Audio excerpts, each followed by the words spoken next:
بسم اللہ الرحمن الرحیم۔ السلام علیکم دوستو۔ حضرت محمد صلی اللہ علیہ وآلہ وسلم اور اس کی رضائی بہن کی کہانی۔ حضور صلی اللہ علیہ وآلہ وسلم کی کوئی بہن نہیں تھی، لیکن جب آپ صلی اللہ علیہ وآلہ وسلم سیدہ حلیمہ کے پاس گئے تو وہاں حضور صلی اللہ علیہ وآلہ وسلم کی ایک رضائی بہن کا ذکر بھی آتا ہے جو آپ صلی اللہ علیہ وآلہ وسلم کو لوریاں دیتے تھے۔ اس کا نام سیدہ شیماء رضی اللہ تعالی عنہا تھا۔ شام کے وقت جب خواتین کھانا پکانے میں مصروف ہو جاتے تو بہنیں اپنے بھائی اٹھا کر باہر لے جاتے، اور ہر بہن کا خیال یہ ہوتا کہ میرے بھائی زمانے میں سب سے زیادہ خوبصورت ہے۔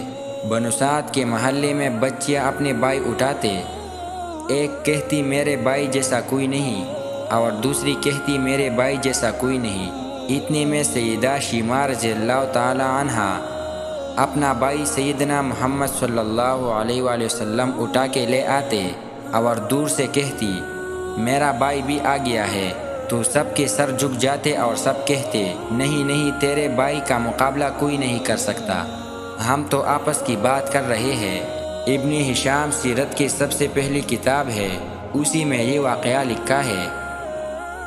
سیدہ شیماء رضی اللہ تعالی عنہا حضور صلی اللہ علیہ وآلہ وسلم کو اپنی گود میں لے کے سمیٹتے اور پھر جومتے اور پھر وہ لوری دیتے، اور لوری کے الفاظ بھی لکھ دیے ہیں جن کا ترجمہ ہے اے ہمارے رب، میرے بھائی محمد کو سلامت رکھنا، آج یہ پالنے میں بچوں کا سردار ہے، کل وہ جوانوں کا بھی سردار ہوگا۔ پھر وہ زمانہ بھی آیا کہ حضور صلی اللہ علیہ وآلہ وسلم مکے چلے گئے اور سیدہ شیماء رضی اللہ تعالی عنہا بھی جوان ہوئی، ان کی شادی بھی کسی قبیلے میں ہو گئی تھی۔ حضور صلی اللہ علیہ وآلہ وسلم نے اعلان نبوت کا 13 سال کا وقت بھی گزر گیا اور آپ صلی اللہ علیہ وآلہ وسلم مدینہ تشریف لے گئے۔ جب غزوات کا سلسلہ شروع ہوا تو جس قبیلے میں سیدہ شیماء رضی اللہ تعالی عنہا کی شادی ہوئی تھی اس قبیلے کے ساتھ مسلمانوں کا ٹکراؤ ہو گیا۔ اللہ رب العزت نے مسلمانوں کو فتح عطا کر دی تو اس قبیلے کے چند لوگ صحابہ کرام کے ہاتھوں گرفتار ہو کر قید کر دیے گئے۔ تب وہ لوگ اپنے قیدیوں کو چھڑوانے کے لیے فدیہ جمع کرنے لگے۔ قبیلے کے سردار بھی گھر گھر جا کر رقم جمع کر رہے تھے۔ چلتے چلتے وہ سیدہ شیماء رضی اللہ تعالی عنہا کے گھر پہنچ گئے جو کہ اپنی عمر کا ایک خاصا حصہ گزار چکی تھی۔ کہنے لگی کہ اتنا حصہ آپ کا بھی آتا ہے۔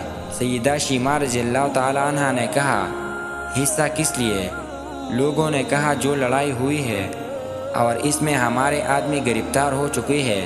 باتیں کرتے کرتے کسی کے لبوں پر محمد صلی اللہ علیہ وآلہ وسلم کا نام بھی آ گیا تو سیدہ شیماء رضی اللہ تعالی عنہا سن کر کہنے لگی اچھا، تو کیا انہوں نے تمہارے لوگ پکڑے ہیں؟ تو انہوں نے کہا ہاں۔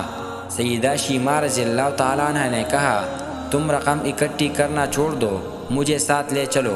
سردار نے کہا آپ کو ساتھ لے چلے۔ سیدہ شیماء کہنے لگے ہاں، تم نہیں جانتے وہ میرا بھائی لگتا ہے۔ قبیلے کے سردار کے ساتھ جب سیدہ شیماء رضی اللہ تعالیٰ عنہا حضور صلی اللہ علیہ وآلہ وسلم کی نوری خیموں کی طرف جا رہی تھی اور صحابہ کرام ننگی تلواروں سے پہرا دے رہی تھی، وہ مدنی دور تھا۔ سیدہ شیماء رضی اللہ تعالی عنہا قوم کے سرداروں کے ساتھ جب آگے بڑھنے لگے تو صحابہ کراموں نے تلواریں اٹھائی اور پکارا اے دیہاتی عورت رک جا، دیکھتے نہیں آگے کوچہ رسول صلی اللہ علیہ وآلہ وسلم ہے، آگے بغیر اجازت کی جبریل علیہ السلام بھی نہیں جا سکتے، تم کون ہو؟ سیدہ شیماء رضی اللہ تعالی عنہا نے جواب میں جو الفاظ کہے ان کا ترجمہ یہ ہے میری راہیں چھوڑ دو، تم جانتے نہیں میں تمہارے نبی صلی اللہ علیہ وآلہ وسلم کی بہن لگتی ہوں۔ تلواریں جھک گئے، راستہ چھوڑ دیا گیا۔ سیدہ شیماء رضی اللہ تعالی عنہا حضور صلی اللہ علیہ وآلہ وسلم کی خیمہ نوری میں داخل ہو گئے تو حضور صلی اللہ علیہ وآلہ وسلم نے دیکھا اور پہچان گئے، فوراً اٹھ کھڑے ہوئے اور فرمایا بہن کیسے آنا ہوا؟ شیماء رضی اللہ تعالی عنہا نے فرمایا آپ کے لوگوں نے ہمارے کچھ بندے پکڑ لیے ہیں، ان کو چھڑوانے آئی ہوں۔ حضور صلی اللہ علیہ وآلہ وسلم نے فرمایا بہن تم نے زحمت گوارا کیوں کی؟ پیغام بھیج دیتے میں چھوڑ دیتا، لیکن تم آ گئی، اچھا ہوا ملاقات ہو گئی۔ پھر حضور صلی اللہ علیہ وآلہ وسلم نے قیدیوں کو چھوڑنے کا اعلان کیا۔ کچھ گھوڑے اور چند جوڑے سیدہ شیماء رضی اللہ تعالی عنہ کو تحفے میں دے دیے، کیونکہ بھائیوں کے دروازے پر جب بہنیں آتی ہیں تو بھائی خالی ہاتھ تو بہنوں کو نہیں لوٹایا کرتے۔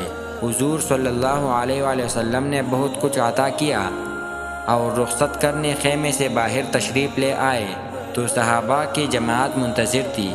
حضور صلی اللہ علیہ وآلہ وسلم نے فرمایا، اے صحابہ، آپ جانتے ہیں کہ جب بھی میں قیدی چھڑوا کرتا ہوں تو میری یہ عادت ہے کہ میں آپ سے مشاورت کرتا ہوں، لیکن آج ایسا موقع آیا کہ میں نے آپ سے مشاورت نہیں کی اور قیدی بھی چھوڑ دیے۔ صحابہ نے عرض کیا کہ حضور آپ نے مشاورت کیوں نہیں کی؟